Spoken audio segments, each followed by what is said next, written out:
الحمد لله وحده والصلاة والسلام على من لا نبي بعده أما بعد فأعوذ بالله من الشيطان الرجيم بسم الله الرحمن الرحيم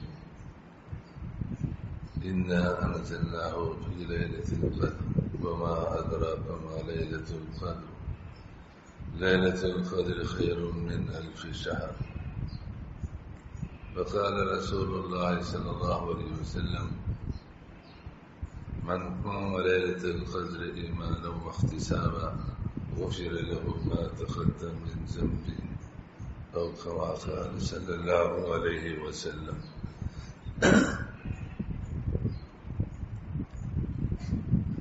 بیان سے قبل ہمیشہ کے لیے کچھ گزارشات کی جاتی ہیں.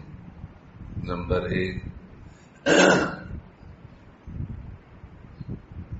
جن احباب کے پاس موبائل فون ہے وہ بیان کے دوران بند رکھنے کا اہتمام کریں. نمبر 2، اصل کامیابی آخرت کی ہے اور اس کا مدار عمل ہے. اس لیے ہم سب ارادہ کر لیں کہ اللہ تعالیٰ کے فضل و کرم سے جو باتیں کہی سنی جائے گی عمل کرنے کی کوشش کریں گے،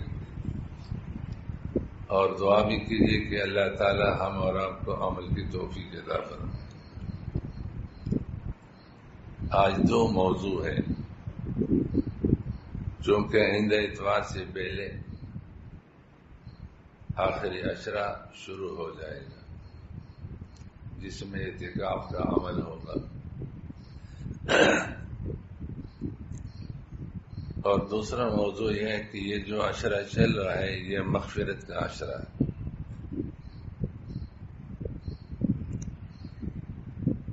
جو آخری عشرہ ہے جس کے اندر لیلۃ القدر جو بہت مبارک رات ہے، اور قرآن کریم نے کہا ہے کہ وہ 1000 مہینوں سے بہتر ہے، اس کے بارے میں رسول اکرم صلی اللہ علیہ وسلم نے فرمایا تحروا لیلۃ القدر فی الوتر من العشر الاواخر من رمضان، اور کما قال صلی اللہ علیہ وسلم کہ رمضان کے آخری عشرہ کے تاک راتوں میں اس کو تلاش کرو.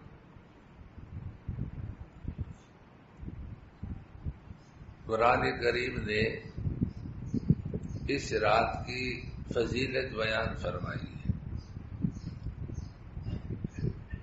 کہ اس رات میں قرآن کریم نازل ہوا ہے، اور یہ رات 1000 مہینوں سے بہتر ہے.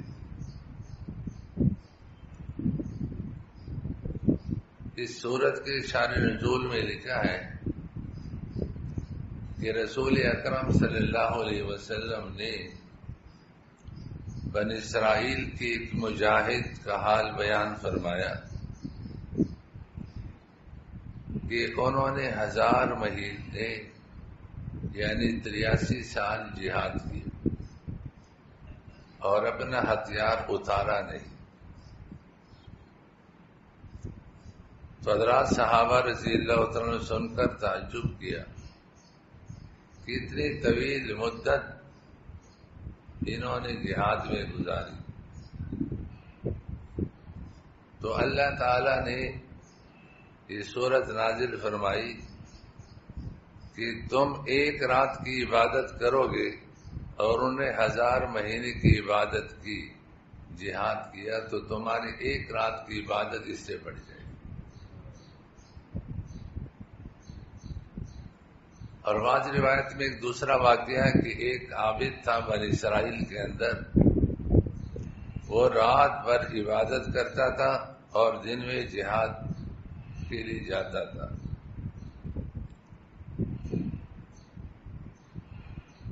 اس کے ذکر پر صحابہ کرام کو تعجب ہوا، تو اللہ تعالیٰ نے یہ سورت نازل فرما دی کہ تمہیں ایک رات ملی ہے، اس ایک رات میں تم عبادت کرو گے تو اس عابد سے بڑھ جاؤ گے۔ اب یہ ہے کہ اس رات کی عبادت یہ 1000 مہینوں سے بہتر ہے، افضل ہے۔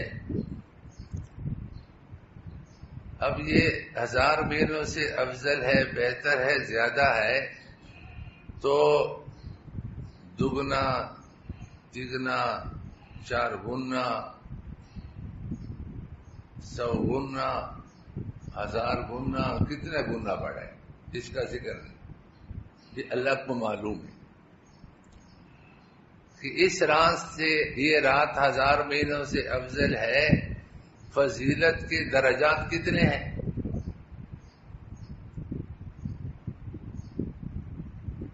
دگنا ہے، تگنا ہے، 4 گنا ہے، 100 گنا ہے، کتنا ہے اس کا ذکر نہیں ہے۔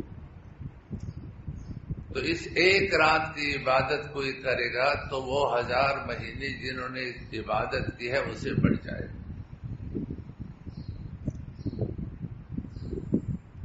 تفاسیر میں لکھا ہے کہ قدر کا ایک معنی ہے عظمت اور شرافت۔ جیسے کہا جاتا ہے فلاں کی میرے نظر میں قدر اور احترام ہے،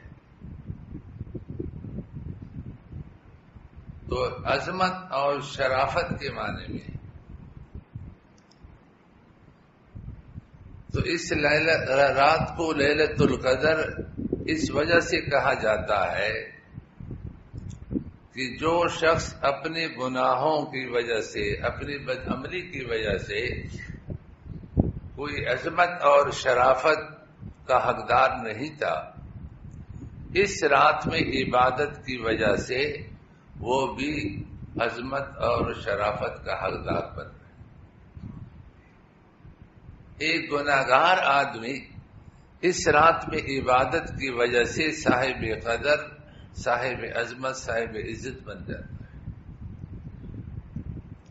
تو جو آدمی اس رات میں عبادت کرے گا اللہ تعالیٰ اس کو قدر و منزلت، شرافت اور عظمت عطا فرما دے گا۔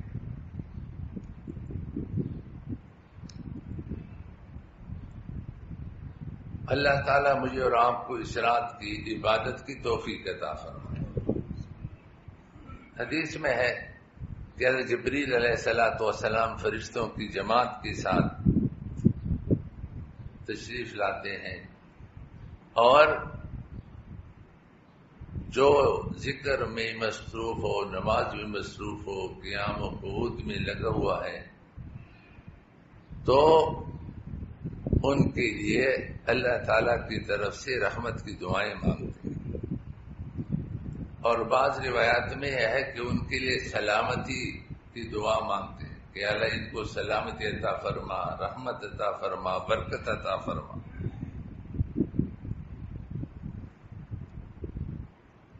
اور صحیح بخاری کی روایت میں ہے کہ جو اس رات میں عبادت کرتا ہے اللہ تعالیٰ اس کے پچھلے گناہوں کو معاف فرما دیتے ہیں۔ اس لیے اس رات کی عبادت، اس کی بہت بڑی اہمیت ہے۔ باقی یہ رات مغرب سے لے کر صبح صادق تک رہتی ہے۔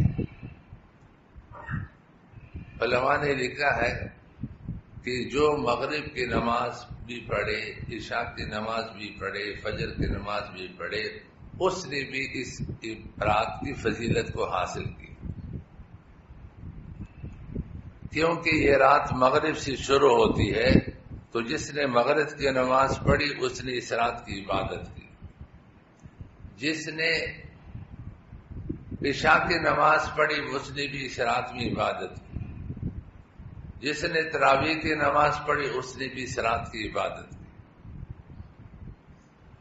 آپ صلی اللہ علیہ وسلم نے اس رات کی شرافت کو، برکات کو، فضیلت کو پانے کے لیے 3 کام کیے ہیں۔ ہم اور آپ بھی کوشش کریں کہ ہم بھی اس رات کی فضیلت کو پانے کے لیے یہ کام کریں۔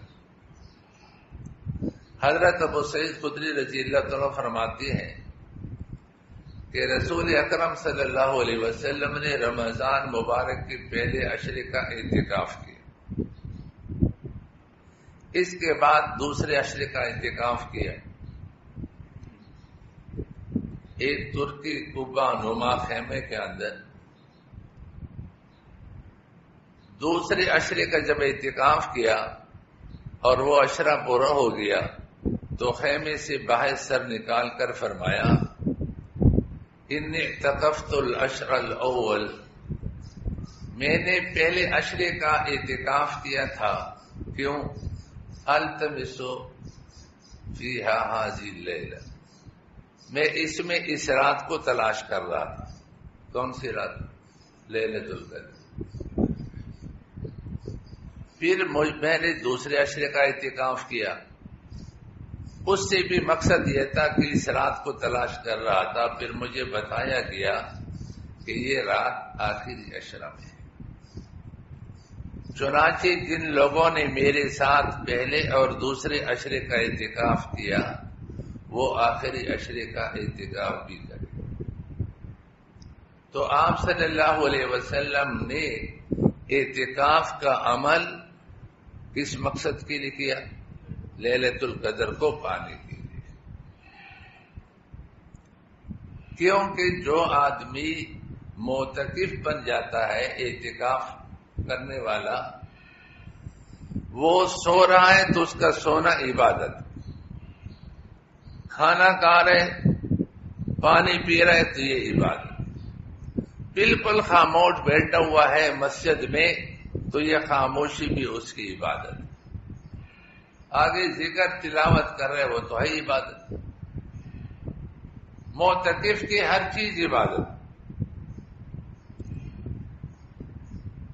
جو لوگ بغیر اعتکاف کے باہر کے کچھ کام شریعت کے دین کے کر رہے ہیں، اللہ تعالیٰ معتکف کو ان کا ثواب عطا فرماتے۔ یہ اعتکاف کی وجہ سے باہر نہیں جا سکتا۔ بس معتکف فضول بات نہ کرے، گناہ کا کام، گناہ کی بات نہ کرے تو 24 گھنٹے گوئے کہ یہ عبادت میں ہے۔ اب لیلۃ القدر میں یہ سو بھی رہا ہو تو یہ عبادت کر رہا ہے، یہ کھانا بھی کھا رہا تو عبادت کر رہا ہے، بالکل خاموش بیٹھا ہوا ہے تو بھی یہ عبادت کر رہا ہے۔ تو اس رات کی فضیلت کو پورے طور پر پانے کے لیے آپ صلی اللہ علیہ وسلم نے اعتکاف کا عمل کیا۔ اور ایک روایت میں ہے، امی عائشہ رضی اللہ تعالیٰ فرماتی ہیں کہ آپ صلی اللہ علیہ وسلم ہمیشہ کے لیے آخری عشرہ کا اعتکاف کیا کرتے تھے، یہاں تک کہ اللہ تعالیٰ نے بلا دیا۔ ہمیشہ کے لیے ہر رمضان میں۔ ہم اور آپ سوچیں کہ ہم اور آپ نے کتنے بار اعتکاف کیا ہے۔ اس لیے پہلا کام جس کے ذریعے سے ہم اس رات کی پوری فضیلت کو حاصل کر سکتے ہیں وہ اعتکاف کا عمل ہے کہ ایک آدمی آخری عشرے کا اعتکاف کر لے تو اس کو یہ فضیلت حاصل ہو جائے گی۔ کوشش کریں گے انشاءاللہ۔ دوسرا عمل رسول اکرم صلی اللہ علیہ وسلم نے جو کیا وہ عمل یہ کیا کہ پورے رمضان کے مہینے میں عبادت میں زیادتی ہوتی، لیکن آخری عشرے میں آپ صلی اللہ علیہ وسلم عبادات میں جو محنت اور کوشش کرتے تھے وہ کسی اور دن میں نہیں کرتے تھے۔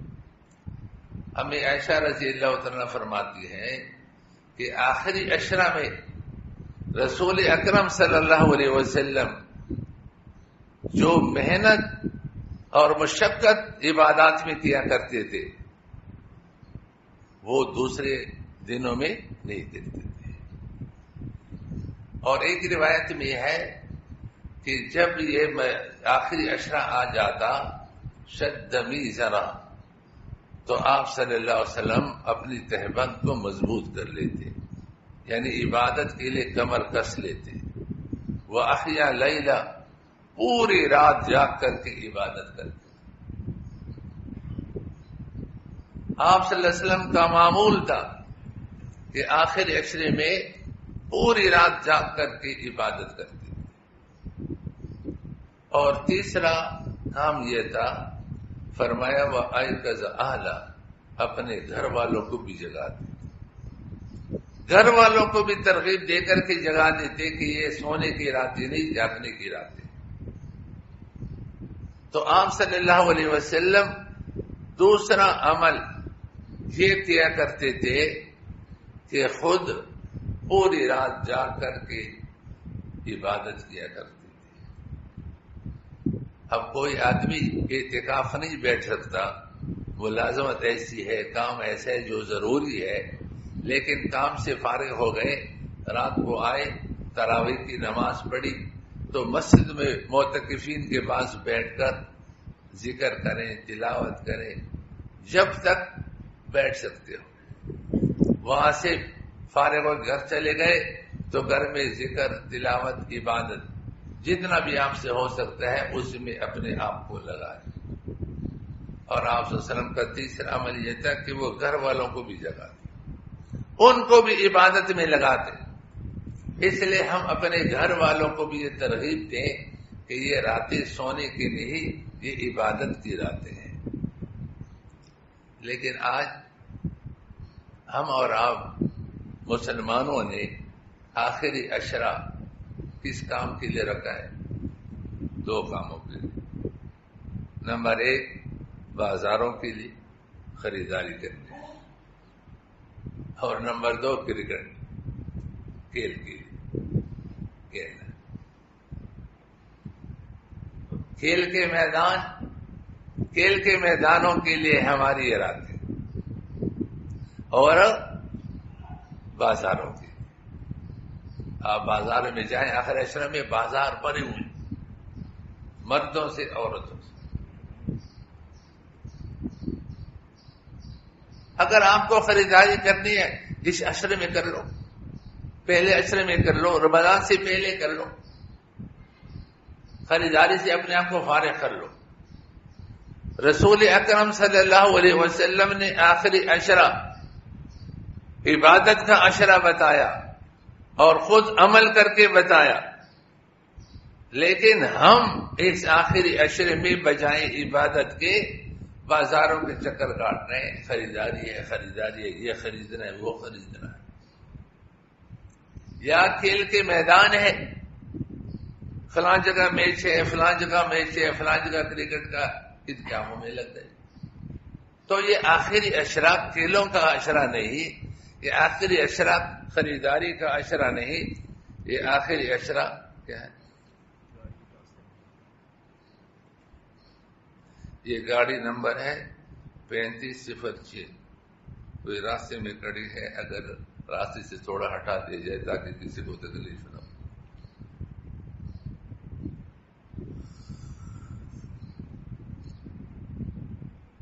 تو یہ آخری عشرہ یہ کھیلوں کا عشرہ نہیں اور یہ بازاروں کا عشرہ نہیں، بلکہ یہ کس چیز کا عشرہ ہے؟ عبادت کا عشرہ ہے. کوشش کریں گے انشاءاللہ. تو آپ صلی اللہ علیہ وسلم نے پہلا عمل کیا کیا؟ اعتکاف. خواتین گھر میں اعتکاف کر سکتی ہیں. شروع میں تو یہ تھا کہ خیر القرون کے زمانے میں خیر غالب تھی، شر مغلوب تھا، تو خواتین نماز کے لیے بھی مسجد میں جایا کرتی تھی، اعتکاف بھی مسجد میں کر لیتی تھی. لیکن جب شر غالب ہوا اور خیر مغلوب ہوا، فتنے کے زمانے آ گئے، تو پھر مساجد میں خواتین کے جانے کو ممنوع قرار دیا گیا. خود امی جان حضرت عائشہ رضی اللہ تعالیٰ فرماتی ہیں کہ جو عورتوں کے اندر آزادی پیدا ہوئی ہے، اگر رسول اکرم صلی اللہ علیہ وسلم اس کو دیکھ لیتے تو ان کو مسجدوں سے منع فرماتے. ان کے ارشاد سے معلوم ہوا کہ آپ صلی اللہ علیہ وسلم نے اپنے زمانے میں خواتین کو مسجدوں میں جو اجازت دے رکھی تھی وہ زمانہ کے اندر خیر کے غالب ہونے کی وجہ سے اجازت دی، اور زمانے میں خیر مغلوب ہو جائے، شر غالب ہو جائے، فتنے کا زمانہ ہو، فتنے کا اندیشہ ہو، تو پھر خواتین کے لیے مسجدوں میں جانا جائز نہیں۔ اس لیے خواتین کے لیے مسجد میں اعتکاف کرنا بھی جائز نہیں۔ تو علماء نے لکھا ہے کہ اگر وہ اعتکاف کرنا چاہیں تو گھروں میں جہاں وہ نماز پڑھتی ہے تو اس جگہ اعتکاف کے لیے بیٹھ سکتی ہے۔ اللہ تعالیٰ کی ذات سے امید ہے کہ اللہ تعالیٰ ان کو اعتکاف کا ثواب عطا فرمائے گا۔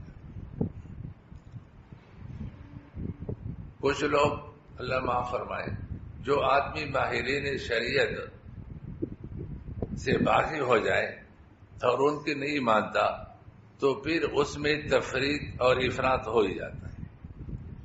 کچھ لوگوں نے آج کے زمانے میں بھی خواتین کو مسجد میں اعتکاف بٹھا دیا۔ کہتے ہیں خاتون اگر اعتکاف کرے تو آ کر مسجد میں کرے، حالانکہ وہ بھی 5 اوقات نماز میں مسجد میں خواتین کو آنے کے لیے تیار نہیں ہے۔ ان کی خواتین محلے میں رہتے ہوئے 5 اوقات مسجد میں نماز پڑھنے کے لیے مسجد نہیں جا رہی۔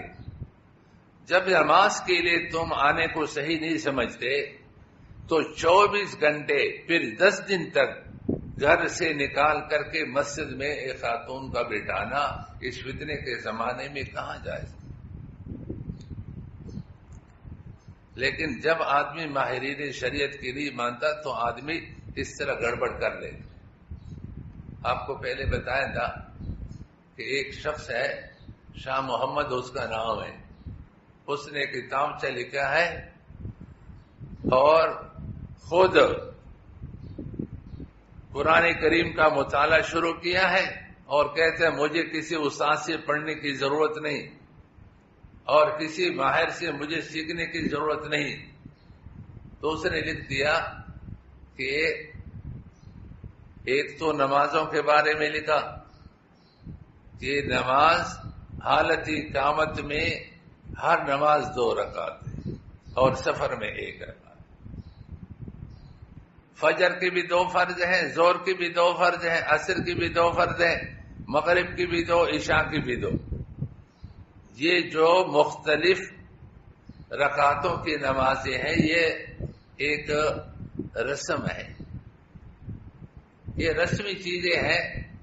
قرآن کریم نے جو تعلیم دی ہے، جو حکم دی ہے، وہ یہی دیا ہے کہ حالت اقامت میں، حالت امن میں ہر نماز 2 رکعت۔ فجر کی بھی 2 فرض ہیں، ظہر کی بھی 2 فرض ہیں، عصر کی بھی 2 ہیں، مغرب کی بھی 2 ہیں، عشاء کی بھی 2 ہیں۔ اور سفر میں جاؤ تو ہر نماز 1 رکعت۔ قرآن کریم کی یہ آیتیں آپ صلی اللہ علیہ وسلم کو نظر نہیں آئی اور صحابہ کو یہ آیتیں نظر نہ آئی، اس لیے وہ فجر کے 2 فرض پڑھتے تھے، ظہر کے 4، عصر کے 4، عشاء کے 4، مغرب کے 3 پڑھتے تھے، اس کو نظر آ گئے۔ دوسرا مسئلہ یہ لکھا ہے ہم اور آپ تو ہر رکعت میں 2 سجدے کرتے ہیں، وہ کہتے ہیں ہر رکعت میں 1 سجدہ ہے، ہر رکعت میں 1 سجدہ۔ یہ 2 سجدے کرنا یہ بدعت ہے، یہ رواجی دین ہے، اللہ تعالیٰ کا دین یہ نہیں، وہ 2 رکعت، ہر رکعت میں 1 سجدہ ہے، 2 سجدے نہیں۔ تو جب آدمی ماہرین شریعت کو چھوڑتا ہے تو آدمی افراط تفریط کا شکار ہو جاتا ہے، حدود سے نکل جاتا ہے۔ تو ان لوگوں نے بھی اپنے مسجدوں کے اندر کیا کیا؟ خواتین کو بٹھا دیا۔ تو خواتین کے لیے مسئلہ یہ ہے کہ اگر اعتکاف بیٹھنا ہو تو گھر میں جو نماز پڑھتی ہے، جو نماز کے لیے انہوں نے جگہ بنائی ہے یا مقرر کی ہے، اسی جگہ بیٹھ کر کے اعتکاف کر لیں۔ مسجد میں اس کے لیے اس زمانے میں اعتکاف جائز نہیں ہے۔ اسی طرح آج کے دور میں مسجد میں نماز پڑھنے کے لیے ان کے لیے جانا جائز نہیں ہے۔ بعض جگہوں میں عورتیں وہ تراویح پڑھنے کے لیے مسجدوں میں جاتی ہیں، جب فرض نماز کے لیے گھر سے نکلنا جائز نہیں ہے تو تراویح تو فرض نہیں ہے، وہ تو سنت ہے، تو اس کے لیے مسجد جانا اور گھر سے نکلنا کہاں جائز ہے؟ اور بعض عورتیں تو اور کمال کرتی ہیں، کسی گھر میں اکٹھی ہو جاتی ہے اور پھر صلاۃ تسبیح جماعت سے پڑھتی۔ یہ واقعہ اب صرف خیالات نہیں، حقائق ہے۔ ہم نے ایک دفعہ ایک کتاب شائع کی اور اس میں مسئلہ لکھا کہ عورت کے لیے عورتوں کو بھی جماعت کرانا یہ جائز نہیں ہے۔ تو ایک علاقے سے ہمارے پاس پیغام آیا کہ یہاں تو ایک گھر میں، بلکہ جو خاتون سربراہ تھی انہوں نے پیغام بھیجا کہ ہمارے گھر میں محلے کی خواتین آتی ہیں، پھر میں امام بن کر کے صلاۃ تسبیح پڑھاتی ہوں۔ بھائی عام نفل پڑھانا دن میں مرد کے لیے پڑھانا، مردوں کو مرد پڑھائے تو یہ جائز نہیں، تو عورتوں کو عورت پڑھائے کہاں جائز ہے؟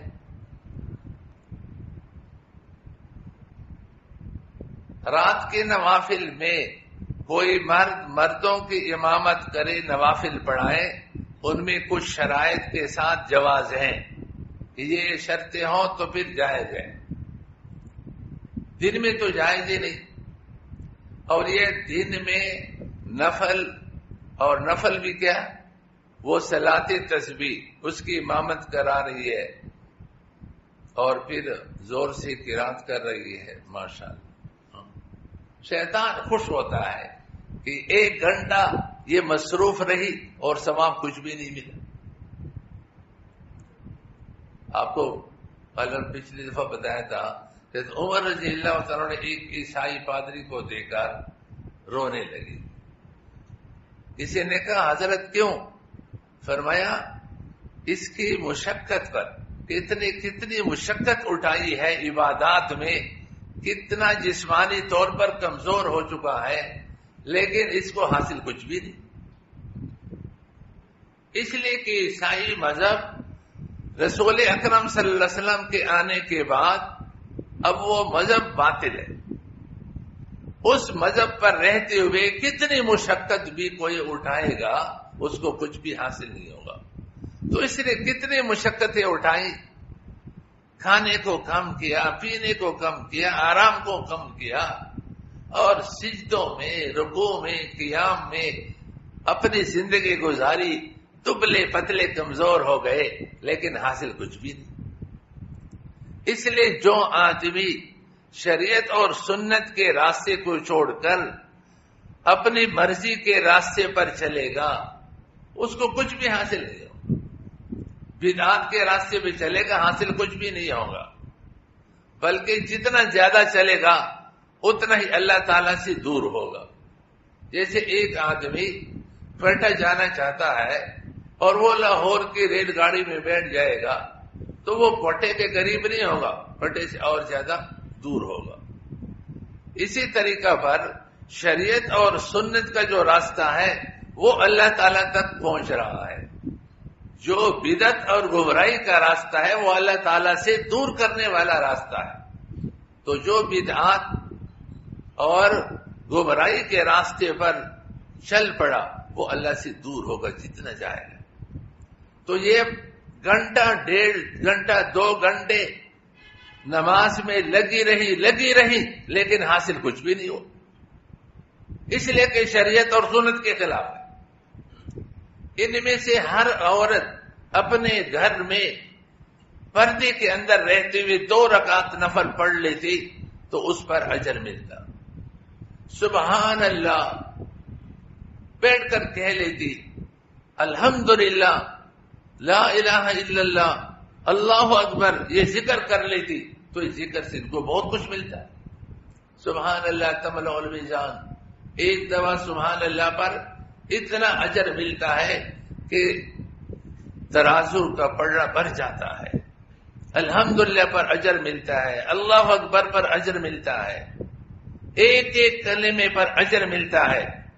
تو اپنے گھر میں بیٹھ کر کے 2-3 منٹ ذکر کر لیتی تو اس ذکر پر اس کو اجر ملتا. ابھی گھر سے نکل کر گناہ کیا اور پھر وہاں جا کر جو نماز جماعت سے پڑھی گناہ کا کام کیا, گھنٹہ 1.5 گھنٹے, اور سمجھ رہی ہے کہ ہم نے اچھا کام, کوئی اچھا کام نہیں. تو یہ انسان جب ماہرین شریعت کی رہنمائی کو چھوڑ دیتا ہے. حضرت سفیان بن عیینہ رحمہ اللہ بہت بڑے محدث اور بہت بڑے فقیہ گزرے ہیں. وہ فرماتے ہیں التسلیم للفقہاء سلامت فی الدین. اگر دین کی سلامتی چاہتے ہو تو جو ماہرین شریعت حضرات فقہ کرام رحم اللہ ہیں ان کی رہنمائی قبول کر لو. جو ان کی رہنمائی میں دین پر چلے گا کبھی گمراہ نہیں ہوگا. ان کا دین ہمیشہ کے لیے محفوظ اور سلامت رہے گا. بہرحال عورتوں کے لیے یہ ہے کہ گھر میں اعتکاف کر سکتی ہے, اور یہ تراویح کے لیے اس طرح نفل کے لیے گھروں سے نکلنا اور پھر جماعت کے ساتھ نوافل پڑھنا, یہ سارے کام ناجائز کام ہے جو ہمارے اور آپ کے علاقوں میں بعض خواتین بغیر پوچھے کے کر رہی ہے. اللہ تعالیٰ ان کو بھی توبہ کی توفیق عطا فرمائے. میں نے ساتھیوں سے کہا یہاں سے جو کتابوں کی اشاعت ہوتی ہے, میں نے کہا اب یہ ایک غلط کام جس کا پتہ چلا پھر انہوں نے مسئلہ پوچھا اور انہوں نے اس کام سے توبہ کی اور شریعت اور سنت کے مطابق عبادتی شروع کی. خواتین اپنے گھروں میں بیٹھ گئی. میں نے کہا اس کتاب میں جس کا پیسہ لگا ہے اس کو ماشاءاللہ قیمت مل گئی. ایک آدمی کی بھی اصلاح ہو جائے تو کام بن جاتا ہے. اور ایک تو ہمیں پتہ چلا کتنے لوگ ایسے ہیں کہ کتاب پڑھ کر کے ان کی زندگی ٹھیک ہو جاتی ہے, ہمیں معلوم بھی نہیں کون ہے. تو اللہ تعالیٰ ان کو اجر عطا فرما دیتے ہیں. تو ایک مسئلہ تو یہ تھا کہ میرا خیال میں جمعہ کے بعد ہفتہ کی رات سے اعتکاف کا عمل شروع ہوگا, تو اب اسے آپ لوگ اس کے لیے تیاری کر لیں. آپ صلی اللہ علیہ وسلم نے لیلۃ القدر کے لیے جو سب سے پہلا اور بڑا عمل کیا ہے وہ اعتکاف کا عمل ہے, تو سب اس کے لیے کوشش کریں. اللہ تعالیٰ سب کو توفیق عطا فرمائے. دوسرا موضوع یہ کہ یہ جو عشرہ چل رہا ہے, حدیث میں ہے کہ پہلا عشرہ رحمت کا ہے, دوسرا عشرہ مغفرت کا ہے, اور تیسرا عشرہ یہ جہنم سے آزادی کا ہے. تو یہ جو ابھی عشرہ چل رہا ہے یہ مغفرت اور بخشش کا عشرہ ہے. اور دوستو ہمارے اور آپ کے لیے اور ہر مسلمان کے لیے اور ہر انسان کے لیے اللہ تعالیٰ کی بخشش یہ بہت بڑی چیز ہے. حضرت شیخ عبد القادر جیلانی رحمت اللہ علیہ بیت اللہ شریف کا طواف کر رہے ہیں اور پورے طواف میں اللہ تعالیٰ سے ایک ہی بات مانگ رہے ہیں, الہی من گویم کہ تاتم بھی پذیر قلم عف بر گناہم کش. اے اللہ میں یہ نہیں کہہ رہا کہ میرے ان عبادات کو قبول کیجئے, بس اتنی بات مانگتا ہوں کہ میرے گناہوں پر معافی کا قلم کھینچ لیجیے, میرے گناہوں کو معاف کیجیے. اللہ تعالیٰ کسی کو بخش دے, معاف کر لے, یہ اس کے لیے بہت بڑی سعادت ہے. ہمارے استاد حضرت مولانا منظور چنوٹی رحمت اللہ علیہ ایک مرتبہ یہاں تشریف لائے تھے, تو ہمارے شوکت بھائی اللہ تعالیٰ غری کی رحمت بنائے, ان کے بیٹھک میں کھانے پر بیٹھے تھے تو فرمایا کہ میرے ہاتھ پر 1-2 نہیں ہزاروں مرزائی مسلمان ہوئے, ایک کافر بھی کسی کے ہاتھ پر مسلمان ہو جائے. حضرت علی رضی اللہ تعالیٰ عنہ سے رسول اکرم صلی اللہ علیہ وسلم نے فرمایا, اے علی آپ کی وجہ سے ایک آدمی کو ہدایت مل جائے تو عرب میں قیمتی مال سرخ اونٹ سمجھا جاتا تھا، تو فرمایا کہ سرخ اونٹ ملنے سے تیرے لیے بہتر ہے۔ ایک آدمی بھی آپ کے ہاتھ پر مسلمان ہو جائے تو یہ آپ کے لیے جنت میں جانے کا ایک ذریعہ بڑا بن گیا۔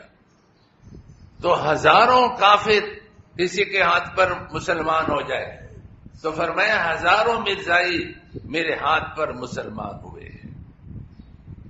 اور اس فرقہ کے تعاقب کے لیے میں دنیا کے کونے کونے تک گیا، لیکن اللہ تعالیٰ سے یہ مانگتا ہوں کہ قیامت کے دن اللہ فرما دے منظور احمد ہم نے تجھے معاف کیا، ہمیں تمہیں بخش دیا، بس اللہ تعالیٰ بخش دے، بس اور کچھ نہیں مانگتا، عذاب نہ دے، گرفت نہ فرمائے، بس یہ فرما دے منظور احمد ہم نے تجھے معاف کر دیا، بخش دیا۔ تو اللہ تعالیٰ کسی بندی کو فرما دے ہم نے معاف کیا، بخش دیا، یہ بندی کے لیے بہت بڑی سعادت کی بات۔ یہ عشرہ بخشش کا ہے۔ صغیرہ گناہ تو اللہ تعالیٰ عبادات کے ذریعے سے معاف فرما دیتے ہیں، لیکن کبیرہ کے لیے علماء نے توبہ اور استغفار کو شرط قرار دیا۔ اس لیے مجھے اور آپ کو چاہیے کہ اس عشرہ میں کثرت سے توبہ اور استغفار کریں۔ خود رسول اکرم صلی اللہ علیہ وسلم کا معمول تھا۔ ایک روایت میں ہے، فرمایا ایھا الناس توبوا الی اللہ، وہ لوگو اللہ تعالی سے توبہ اور استغفار کیا کرو، توبہ کرو، استغفار کرو، اللہ کی طرف رجوع کرو۔ فإنی اتوب الیہ فی اليوم 100 مرہ، فرمایا میں روزانہ 100 مرتبہ توبہ کرتا ہوں۔ رسول اکرم صلی اللہ علیہ وسلم پیغمبر کیا ہوتا ہے؟ معصوم ہوتا ہے، بخشے بخشائیں، وہ 100 مرتبہ توبہ کریں تو مجھے اور آپ کو 100 سے زیادہ توبہ کرنا چاہیے، اللہ تعالی سے معافی مانگنا چاہیے۔ اس لیے جب بھی دعا مانگے یا اللہ آج سے پہلے، بلکہ یہ کہو کہ جب سے میں بالغ ہو چکا ہوں اس وقت سے لے کر آج تک میں جتنے گناہ کر چکا ہوں، یا اللہ میں نادم ہوں، پشیمان ہوں، توبہ کرتا ہوں، میرے ان سارے گناہوں کو معاف کر۔ جب انسان توبہ کرتا ہے تو اللہ تعالیٰ معاف فرما دیتا۔ ہمیں عائشہ رضی اللہ تعالیٰ سے روایت ہے، فرماتے ہیں کہ رسول اکرم صلی اللہ علیہ وسلم نے فرمایا ان العبد اذا اعترف ثم تاب تاب اللہ علیہ، جب بندہ اقرار کر لیتا ہے اور مانتا ہے کہ میں نے گناہ کیا ہے، میں مانتا ہوں، پھر توبہ کر لیتا ہے تو اللہ اس کی توبہ قبول فرما دے۔ اور توبے کا دروازہ کب تک رکھا ہے؟ فرمائے جب تک مغرب کی جانب سورج طلوع نہ ہو توبے کا دروازہ کھل ہے۔ اور ایک روایت میں ان اللہ یقبل توبۃ ابن آدم ما لم یغرغر، جب تک غرغرہ کی نوبت نہ آ جائے، یعنی دنیا نظر سے اوجل نہ ہو جائے اور آخرت کا نقشہ سامنے نہ آ جائے، اللہ تعالیٰ بندے کی توبہ کو قبول فرما دے۔ اتنا لمبا وقت اللہ پاک نے توبے کے لیے رکھا ہے کہ انسان توبہ کرے اللہ تعالیٰ قبول فرما دے۔ تو فرمائے جب آدمی اقرار کرتا ہے کہ میں مانتا ہوں، ایک تو ہے کہ آدمی مانتا ہی نہیں، میں مانتا ہوں کہ میں نے گناہ کیا، پھر توبہ کرتا ہے، اللہ اس کی توبہ کو قبول فرماتے ہیں۔ ایک روایت میں ہے کہ ایک بندہ سے گناہ ہوتا ہے، پھر وہ کہتے ہیں یا رب اذنبت ذنبا، اے میرے رب میں نے گناہ کیا، فاغفر ہو، یا اللہ اس کو معاف کر۔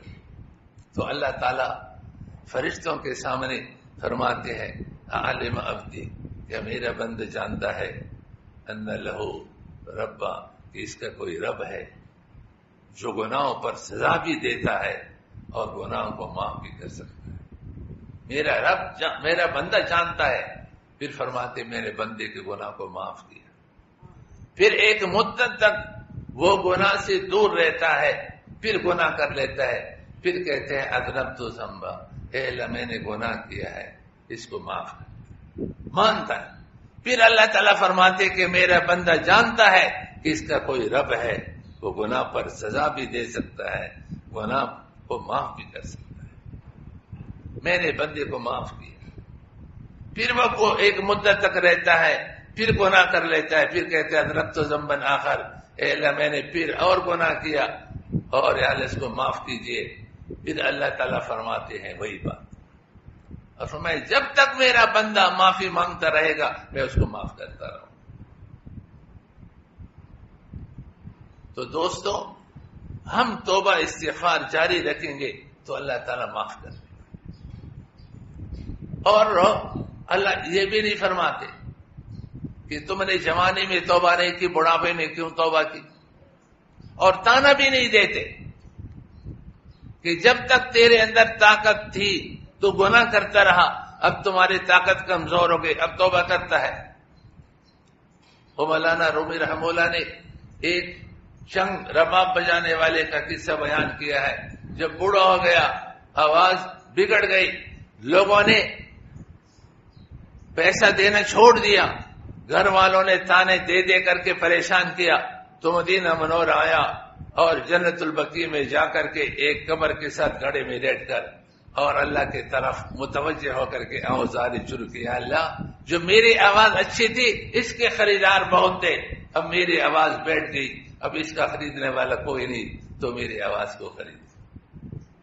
فاروق اعظم رضی اللہ تعالیٰ عنہ کے خلافت کا زمانہ تھا، خواب میں اللہ کی زیارت ہوئی، جاؤ بقیع میں ایک آدمی رو رہے، ان سے کہو کہ ہم نے تمہاری اس بدی آواز کو خرید لیا۔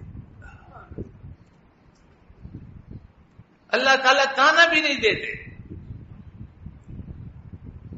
بلکہ وہاں سے آواز آتی ہے کہ تو جتنا بھی کیا ہے واپس آ جاؤ، باز آ ہر آنچ استی باز آ، گھر کافرو گبرو بت پرستی باز آ،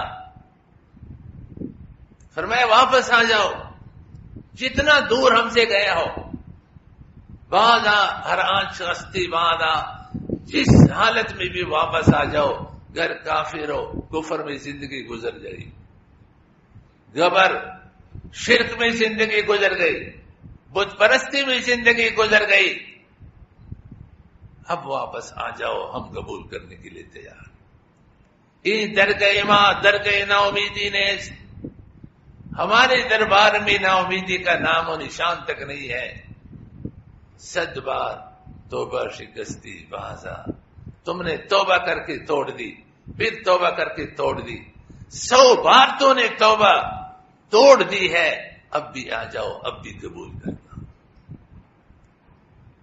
پیارا والد، پیارا دوست، ایک دفعہ توبہ کر کے توڑ دو، کہتے دیکھو دوبارہ خلاف کیا تو میرے پاس معافی نہیں ہے، پھر آپ نے خلاف ورزی کی، پھر آ کر کے توبہ کی، کہتے دیکھو یہ دوسری بار میں تم کو معاف کر رہا ہوں، پھر تیسری بار معاف کر رہا ہوں، اب اس کے علاوہ اس کے بعد میرے پاس کوئی معافی نہیں ہے۔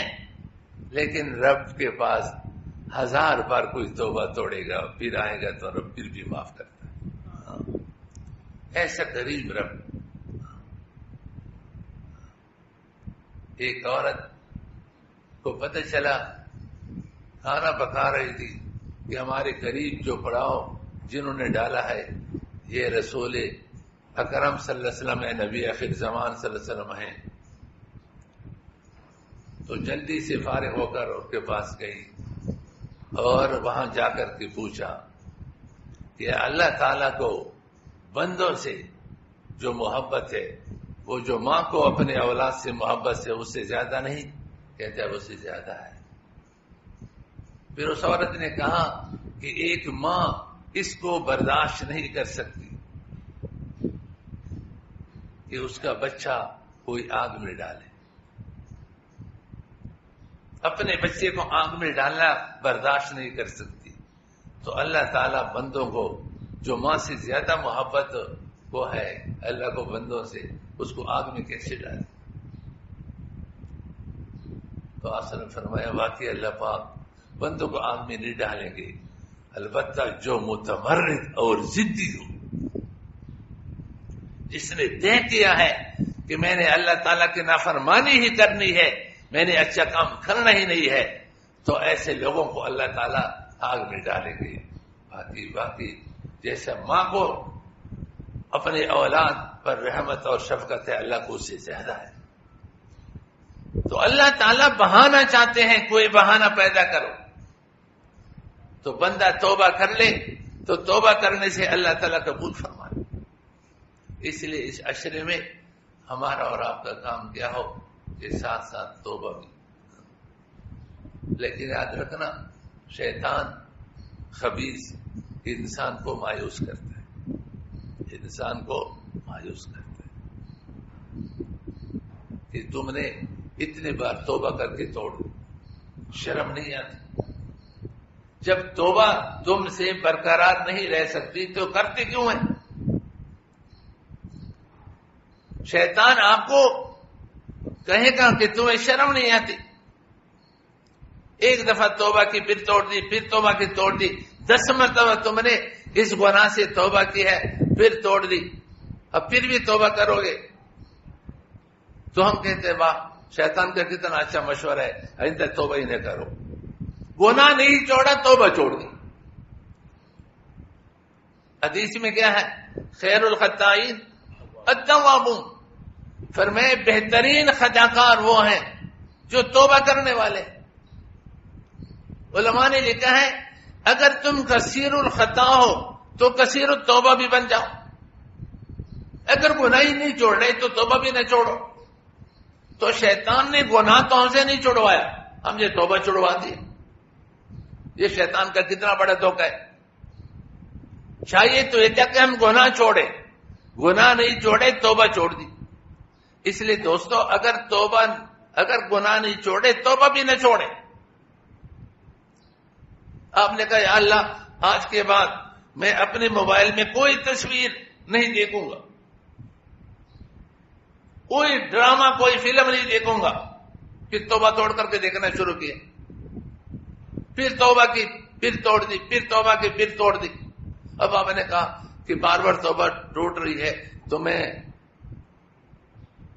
اب توبہ کرتا ہی نہیں، توبہ کرو،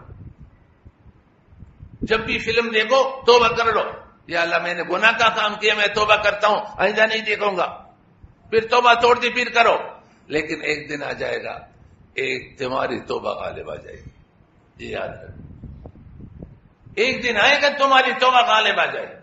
جو مسلمان ہر گناہ پہ توبہ کرتا ہے، گناہ پہ توبہ کرتا ہے، گناہ پہ توبہ کرے گا، ایک دن آئے گا اللہ تعالیٰ اس کی توبہ کو غالب کر دے گا، ایسی توبہ کی توفیق دے گا کہ اس کے بعد پھر وہ گناہ نہیں ہو، وہ گناہ ہو گئی۔ ایک واقعہ کئی بار آپ کو سنائے، میں اشارہ کرتا ہوں۔ ایک شخص تھا، اس کو داڑھی نہیں آتی تھی، بازوں کو داڑھی نہیں آتی اور آواز بھی پتلی تھی، تو اس نے بال لمبے چھوڑے اور بادشاہ کے گھر میں عورتوں کا نام لکھوا کر وہاں نوکرانی بن کر کے کام شروع کیا۔ تو وہاں باری باری خدمت بدلتی رہتی تھی، تو جب ان کی خدمت شہزادیوں کو تیل لگانا، ان کی جسم دبانا، یہ باری آ گئی، تو جب اس نے ایک دفعہ ان کو تیل لگایا، سر میں تیل لگایا، جسم دبایا، تو یہ چونکہ مرد تھا، نفسانی خواہشات اور مرد میں طاقت ویسی بھی زیادہ ہوتی ہے، تو سب شہزادیوں نے کہا یہ تو بہت زبردست مالش کرنے والی ہے، جسم دبانے میں بڑی ماہر ہے، بس آپ کی خدمت ہی ہونی چاہیے، اس کی ذمہ ہمیشہ کے لیے خدمت لگا دی کہ آپ ہم سب کے سر میں تیل بھی لگانا اور جسم دبانا آپ کا کام۔ اب یہ رات کو جاتا تھا جنگل میں کمرہ، اسی میں جا کر کہ اللہ یہ میں کام تو گناہ کر سکتا ہوں، نہ ہمارا عورتیں ہیں، لڑکیاں ہیں، ان کے سر میں تیل لگانا، اس کے جسم دبانا کہاں جائز؟ یا اللہ تو معاف کر، یا اللہ میں نے گناہ کا کام کیا، معاف کر۔ لیکن جب صبح ہوتی پھر وہی مال کی محبت، اور شیطان کا غلبہ، نفس کا غلبہ، پھر جا کر کے پھر چلا جاتا، پھر رات کو توبہ کرتا، ہر رات کو توبہ توبہ توبہ توبہ، توبہ نہیں چھوڑی، یہ کام غلط کر رہا ہوں۔ اب ایک دن آیا کہ اب اس کی توبہ غالب ہو رہی ہے، انہوں نے دن میں چھٹی لی کہ مجھے تھوڑا سا کام ہے، میں اپنے قیامگاہ پر وہاں جانے کے لیے تو چھٹی مل گئی۔ جب وہاں پر آئے تو پتہ چلا کہ جنگل سے کوئی نیک آدمی اللہ والا گزر رہا ہے، تو یہ جلدی سے اس کی خدمت میں چلا گیا اور جا کر ان سے کہا کہ آپ ہمارے لیے بھی دعا کیجیے۔ مولانا رومی رحمہ اللہ لکھا ہے کہ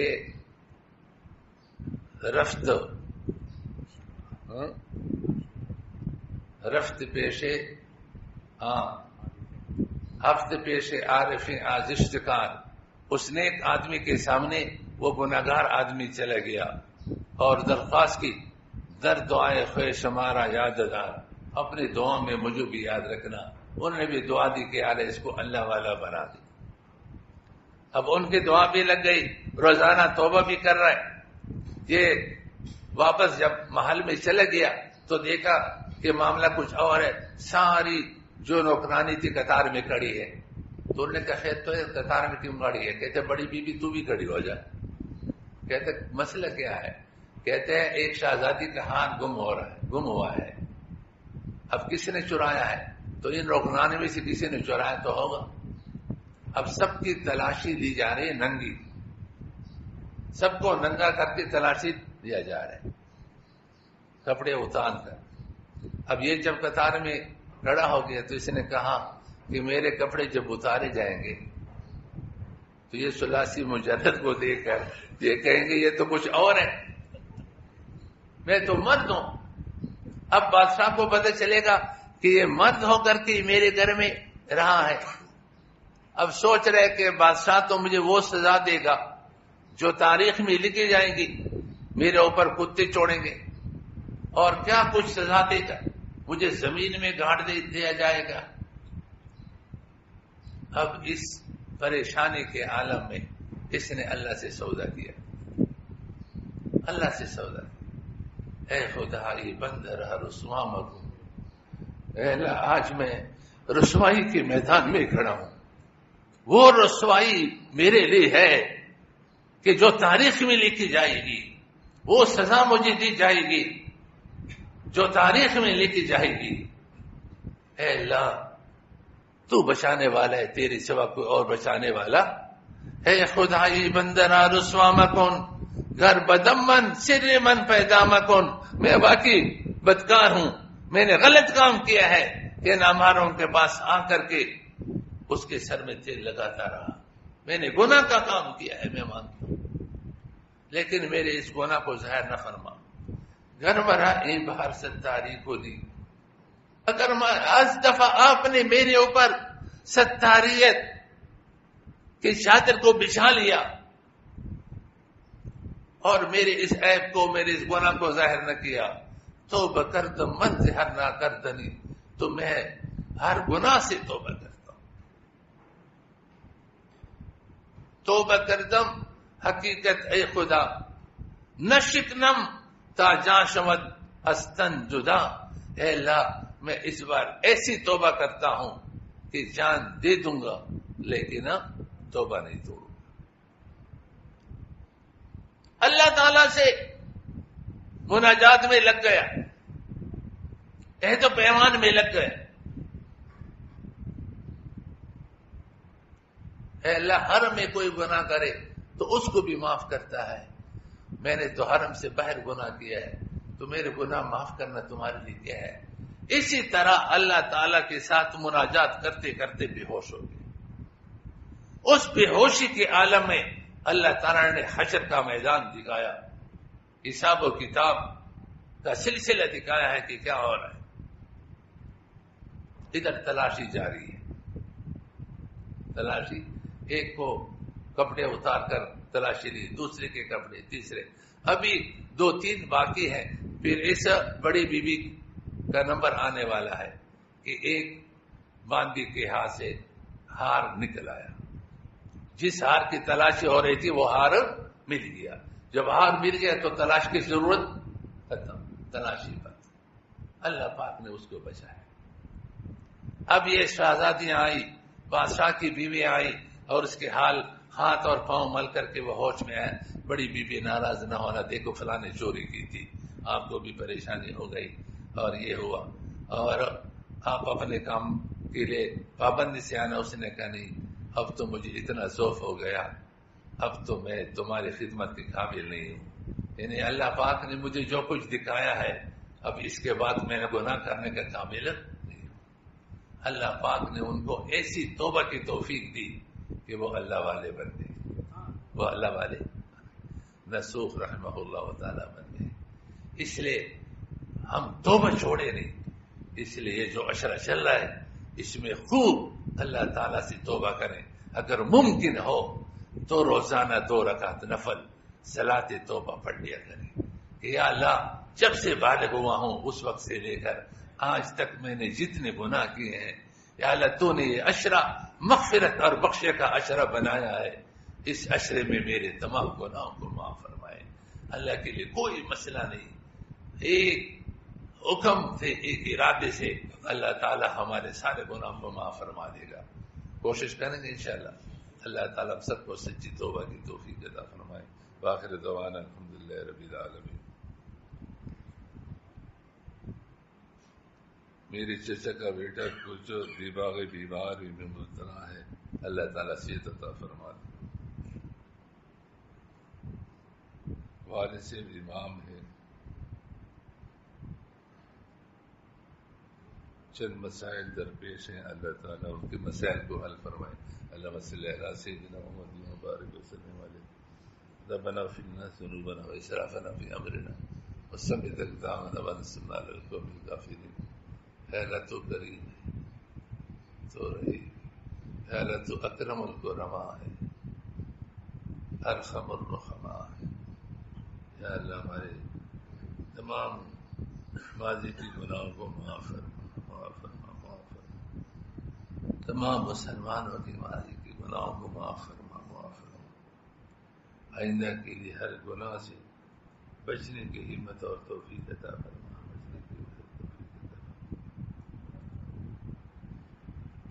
یا اللہ اس عشرے کو مغفرت کا عشرہ تو نے بنایا ہے. یا اللہ یہ عشرہ ہمارے لیے ہمارے گناہوں کی مغفرت کا ذریعہ بنا دے، سبب بنا دے. یا اللہ تیری سوا ہمارا کوئی نہیں، تو ہمارا بن جا، ہم کو اپنا بنا، ہم کو اپنا بنا، ہم کو اپنا بنا. یا اللہ تیری سوا کون ہے جس کے سامنے ہم اپنے ہاتھوں کو پھیلائیں، اپنے آنسو کو بہائیں.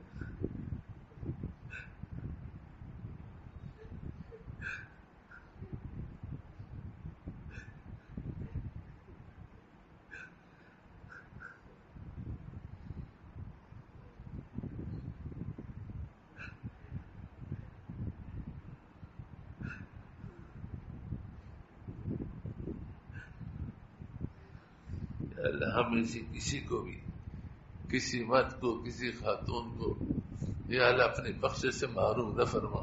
یا اللہ کسی کو بھی محروم نہ فرما، کسی کو بھی محروم نہ فرما، کسی کو محروم نہ فرما. یا اللہ تو اکرم الکرماء ہے، ارحم الرحماء. ہمارے چھوٹے بڑے ظاہر پوشیدہ یا اللہ ہر قسم کے گناہوں کو معاف فرما.